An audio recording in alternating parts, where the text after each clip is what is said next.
Hello, my name is Edna Bland. I'm a theater arts educator and also a professional puppeteer.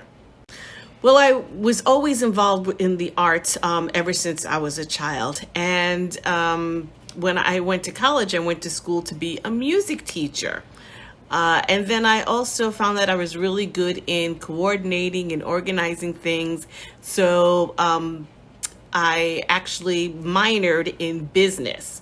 I went on spring break 1 year, and a friend of mine said, you can combine music and the business together, the music business, the entertainment business. And I absolutely fell in love with it. And I said, absolutely, I will totally do that. And I did. I left being a music education major and majored in entertainment business on Long Island, where I am in New York, in America, where I am born and raised. And from there, I had an internship that moved me into New York City, and where I interned at various record companies and even worked at not a radio station, but a radio company that did radio syndication. I was a tour publicist for some band members, bands that were on our label, and did some publicity. And I also worked for my two major companies that I worked for was the Emmy Awards and also for Sony Music. Other training experience was I joined different other organizations and just started learning from individuals and going to puppetry conferences and just learning step by step, taking many classes, rehearsing, watching videos, whatever you can grasp in order to learn your craft and master it as best as possible. My puppetry work has been featured at a couple of museums. The University of Connecticut is the only higher education organization that will actually, you can actually go to study the art of puppetry. Actually, you can get a master's degree in puppetry. Well, a couple of years ago, they had an exhibit called Living Objects, African American Puppetry, and I was honored to be selected as one of the puppeteers to be part of that amazing exhibit in the country. It was absolutely amazing. And my puppet, a couple of my puppets have been in other museums down here in Florida where I live. As a result, it has now been 26 years since I've been a professional puppeteer. I am actually one of the only African-American female puppeteers in the country. There's only about 15 to 20 of us, say, working professionally. I also have the only puppetry arts elective class in a public school sector in the entire country. I created the curriculum as well as having 2 levels of puppetry 1 and 2. In addition, I have a puppet team. They meet after school. They're separate from the classes, and it's strictly a performance team, and they do anything from lip syncing songs to creating skits for, say, anti-drugs or any kind of a school assembly that we may have that we perform, and we also perform in our community. Pitfalls. I would pretty much say that sometimes I have struggles with my administration and them not taking what I do seriously. Oh, you're just the arts. Arts are not important. Puppetry is not educational. Yes, I actually had someone say that to me, and I have to do things to prove them wrong all the time. And sometimes we're so busy doing basic teacher work, as they say, that I don't get the time for me. Okay, so a lot of personal time is taken away from me. be it personal time just to have fun, or personal time of me wanting to do my own projects. I love to sew. I want to make clothing, and of course I want to make and build puppets and work on puppet shows and get more things out there. And sometimes I'm so taken up by my basic schoolwork that I don't have time. Usually I'll say, oh, I'm going to go home and I'm going to work on that project. And the moment that I get home, fall right to sleep, right? And don't us all, huh? So what advice would I give for anybody who wanted to go be out to work in the creative arts? It has to be, first of all, a passion. It has to be in your system so much that you feel like you're going to die if you don't do this. Other than that, it's just going to be a nice, fun hobby, which is great. But as a profession, you go for it, you practice, you dream it, think it, sleep it 24/7. Write things down, put it in your phone. Whenever an idea hits me, go out there, network, a lot of watching videos to have some training and to just get, ideas. Also, like I mentioned before about podcasts, just go out there and do it, network. But it has to be something that's so deep in you that it's like, I don't even want to do anything else but this. And so I say, if that's your feeling, if that's what you love to do, go for it. And don't let anybody tell you that you can't do it. When I left from being a music teacher to being in the entertainment business, my family were the first ones to say, this is not going to work. You shouldn't do this. How are you going to make money? You can only make money if you're going to be a high executive. Well, maybe I was going to be a high executive, But guess what? When they got to walk on the red carpet, on the Emmy Awards, okay, when they started getting free music and free, tickets to concerts, yeah, they weren't complaining anymore. Okay? No, I've never been self-employed, but I do have a side business. I have Lovely Day Creative Arts, and it basically, as a teaching artist and an arts integration specialist, what I do is provide a service where I can for schools, after-school programs in the community where they want to combine the academics and the arts together. I provide inspirational edutainment, educational and entertainment combined type of content using the art of puppetry in order to share messages, prevention, public service announcements, and just character traits, just to help people in general. I definitely use puppetry as a tool to help to teach. Okay, it's very, very important to me, and I absolutely love doing it, and I love to expand even more on a national and international level. I think it would be absolutely awesome to do. So, and then I also have Sock and Sew puppets, and that's a fleece hand puppet. What we call blanks. I actually physically on a sewing machine sew the puppets, blanks, and then the person who gets the puppet itself can put the eyes and the nose and hairs. They can characterize it themselves. And so those are the two little side businesses that I do have.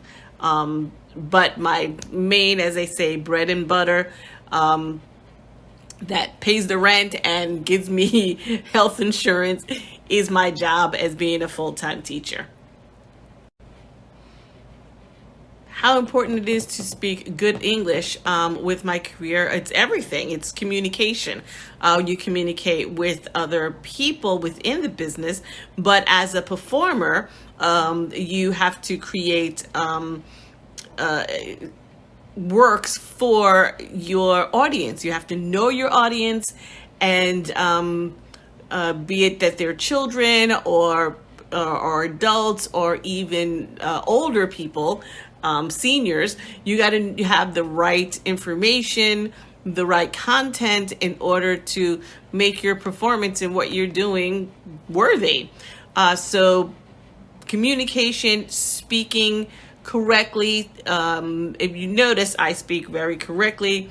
I'm from New York. I can speak with my New York accent, when I'm talking to my family, and I can relax.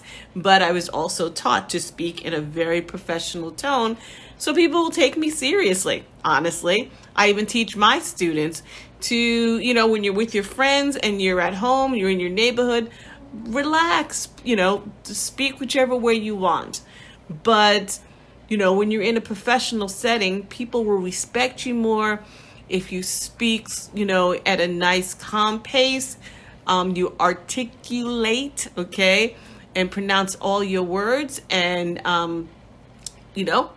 chin up, look people in the eye. And it's just that important, and people will respect you more. And honestly, they kind of think you're smarter if you speak in good English, okay? It just works very well on your behalf, for sure. What platforms are essential for working in my area? Well, social media is huge. Right now, of course, with dealing with the pandemic, not many people have job, openings to go perform at schools or any other place. So it's using what we have, our computers. So even in the room that I'm in right now, this is a regular bedroom in my home, but I made it into a video, a studio, okay, where I can shoot my videos. Behind this is a curtain here, just right against the wall. So I have my art supplies here, my puppets are here, and I just jumped on that bandwagon of I need to, have all this stuff. My little ring light is going on. That's why you can see it.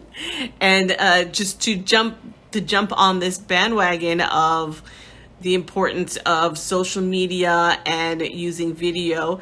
I wish I can do more, and I will be working on doing more, but it's really important. Blogs, it depends on what you do. I mean, if you, I don't really look at blogs or vlogs. There are people who do.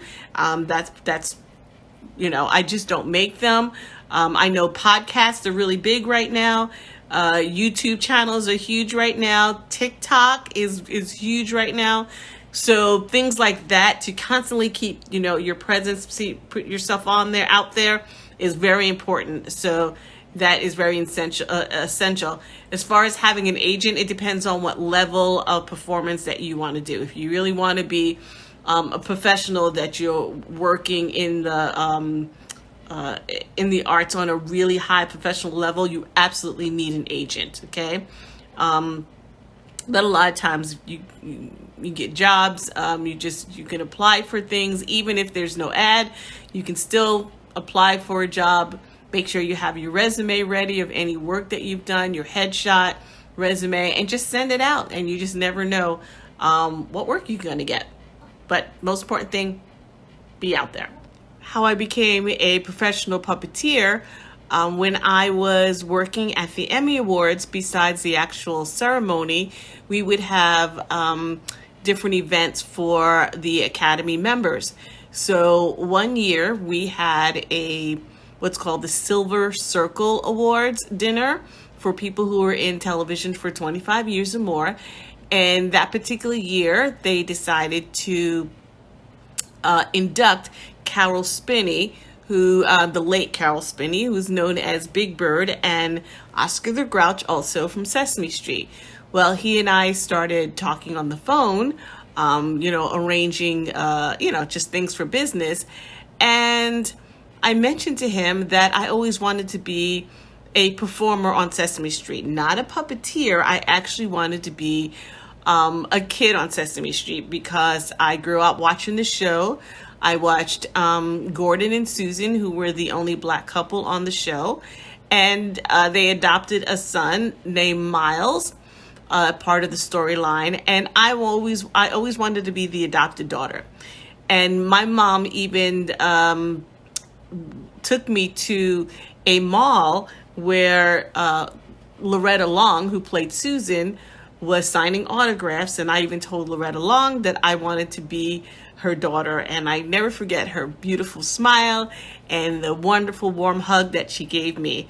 So I shared this story with Mr. Spinney, and he invited me to the set.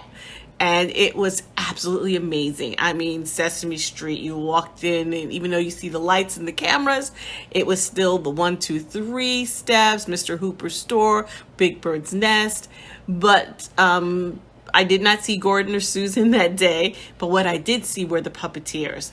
And I absolutely fell in love, instantly fell in love with the art of puppetry, just like that.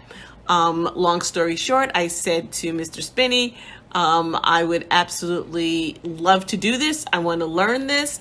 And he said, if you are serious, okay, you are allowed to come here and I will show you. So Mr. Spinney was my mentor. And I went to the show as often as I could, as much as I could. I sat there and just watched him and the other puppeteers. We had, long talks. At lunchtime, and just anytime I wanted to be there, even when he wasn't there, I was still allowed to come and to observe. And I just continued to fall in love with the art of puppetry then. And I started creating my own characters, joining the Puppetry Guild, which is like a club in New York City, to the point I became the vice president of the guild. So, if you're into something, just go for it. If that door is open, 200%, just go, go, go, and absorb as much as you can. Has working at my field been rewarding? Yes, it has. It has. I have been very fortunate. I'm very passionate in what I do.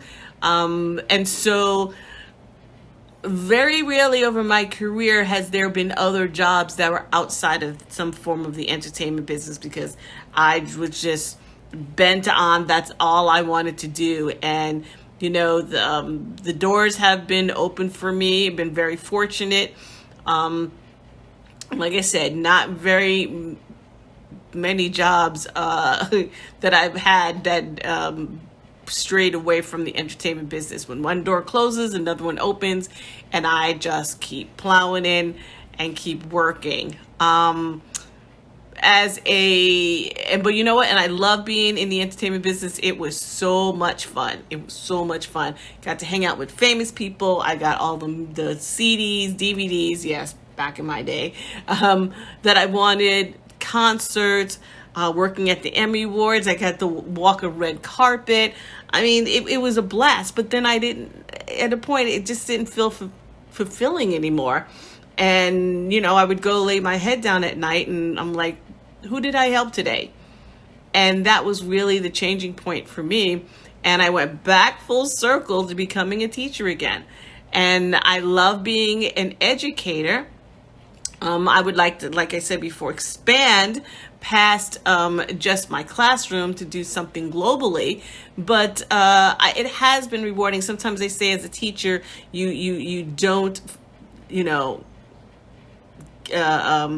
get rewards. You won't see the rewards, maybe not for a long time. I've been very fortunate with some of my students to absolutely see them, moving forward, going to college for theater. I still stay in touch with a lot of them, even when they leave. I teach middle school, secondary level. When they leave middle school and they go to high school, they invite me to their shows, and I absolutely make sure that I go to their shows. So all of that is very important to me, the follow up. If they want to stay in contact with me, I will stay in contact with them. So that's how I found it rewarding. And even there's times when people don't see what you're doing, and I stay late to work a lot, probably 2, almost 3 hours after, school is over, just working on things. Especially if I'm producing a show, then I'm building things and making things or writing things. And I mainly do that so that when I do go home, I can totally turn it off and I can relax until it's time for me to, work some more. But so yeah, I like seeing the end result, and I love seeing how it makes people feel, how pleased they are. I love seeing my students' growth from when they come in, at sixth grade, when they're about, 10, 11 years old, and when they leave around, 14 years old. It's like not only the physical growth, but even their intellectual growth, their growth as an artist. It is absolutely rewarding to see. Absolutely.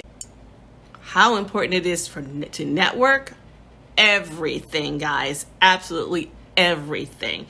The performing arts or creative arts world, believe it or not, is pretty small. It's some 6 degrees away from somebody, okay, in your community. It's important to be nice, very important to be truthful and honest. It's important to tell the truth and don't make up lies, because if somebody catches you, you are just going to be branded as someone untrustworthy, and that could cause you to not having some open doors, okay? Networking, get that elevator pitch. An elevator pitch is, imagine if you were in an elevator with the most important person to get you the ultimate coolest job ever, and they were getting off at the next floor, which is about from one floor to the other 30 seconds.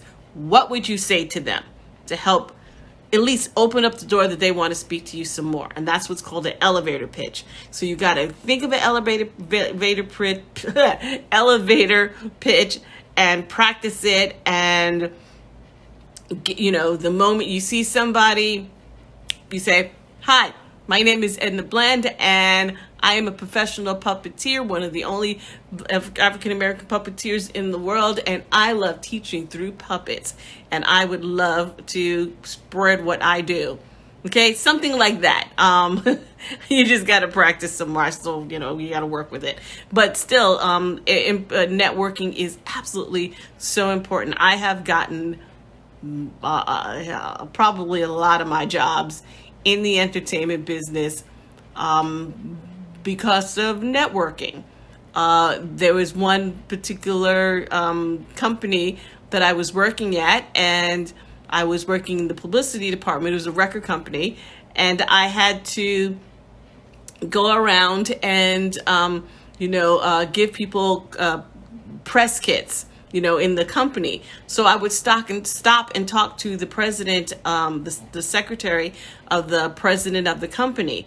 So they were having all these major layoffs, and when I went and I told her, I'm making a long story short here, when I went and I told her about it, she instantly said, "Oh, my husband works at this other company, gives him a call, bam, I got a job."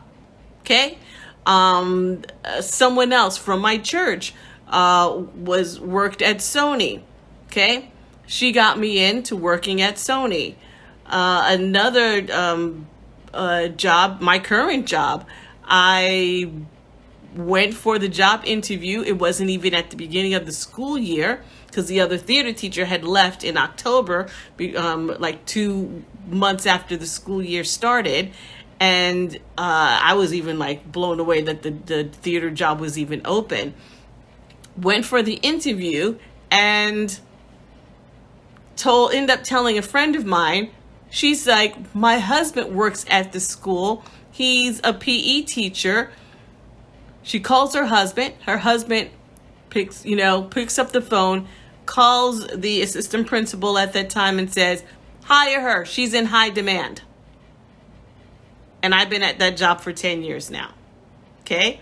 When I worked for the Emmy Awards, it wasn't that I knew anybody with that one, but I had such a great rapport with the executive director that she said, "I'm going to hire you because you and I, our chemistry, we just work so well together. We get along. And I think we would be, we'd work great together." She goes, "There's other people that are more qualified than you are." but there's something about you that I like, and I'm going to hire you. And do you know, to this day, that woman is still a friend of mine. We stay in contact on Facebook. Okay, many years ago, years from before. So connecting. Now, once you get in that door, guys, you gotta work your tail off. Okay, if that person helps get you in that door, you gotta prove it. Prove yourself. You cannot lay back and like, yeah, they gave me the job, whatever. What can you do for me?